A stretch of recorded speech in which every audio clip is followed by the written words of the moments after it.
yamamaye ku izina rya Rocky Kirabiranya, Miseke Igoroye, Kimomo n'ayandi menshi agiye atandukanye, kuko uyu nguyu nawe yamaze kumenya ko ari icyamamare bityo akagenda anabyigamba.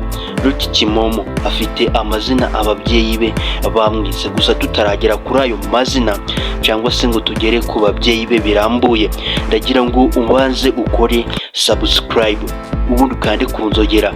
Njyewe nitwa The Brown, turaje tubihishure dukoreho umufundikizo tureba n'iki kiri imbere.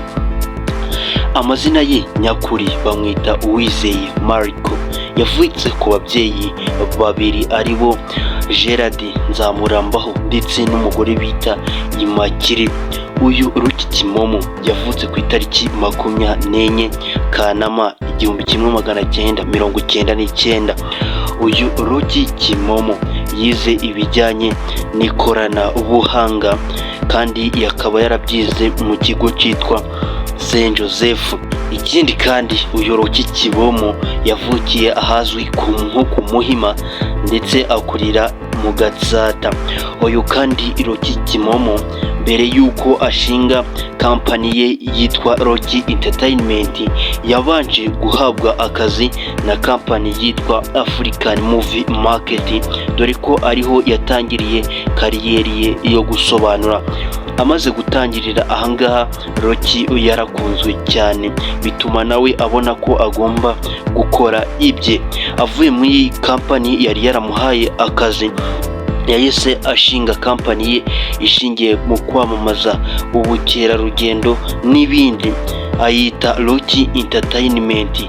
Iyi ngiyi yafashije abahanzi benshi bagiye batandukanye, bamwe bazwi nka Papa Cyangwe. Uyu nguyu dore ko banatandukanye nabi, birangira uyu nguyu Papa Cyangwe asohoye n'indirimbo avuga ko ubu ngubu Rocky ari mu bigori. Gusa Rocky we yaje gusubiza ibi ngibi, avuga yuko abantu muhanganye atari ngombwa ngo muterane amagambo. Rocky amaze gukora ibi byose yarakunzwe kugeraho ubu ngubu ari we muntu twavuga ko akunzwe hano mu Rwanda, dore ko ari umwe mu ba mbere baharaniye umurimo w'agasobanuye.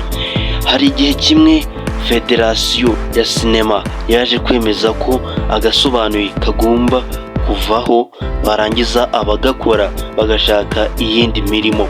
Uyu Rocky Kimomo wari Vice Perezida w'abasobanuzi barimo Yanga Junior Giti Savimbi n'abandi bari icyo gihe, yafashe umwanya atangira kuburana paka agasobanuye kongeye kugaruka aragakora, arakundwa. Kuri ubu ngubu rero yafunguye channel bayita Rocky Entertainment, kuri ubu ngubu ikurikirwa n'abantu batari bake. Uyu mugabo rero w'umusobanuzi wavuye kure, kuri ubu ngubu akaba yikorera ibintu bigiye bitandukanye, twamwigiraho isomo nko gukora cyane, kwizera mu byo ukora. Njyewe nitwa The Brown, tuzongere dusubire.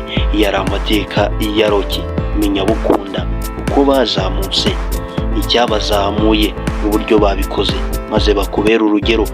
Icyo cyari cyo kiganiro gitangiye kandi kikaba gisoje. Nibutsa abantu ko mugomba gukora subscribe ugakanda ku nzogera kugira ngo tujye tubana buri munsi mu biganiro byanjye.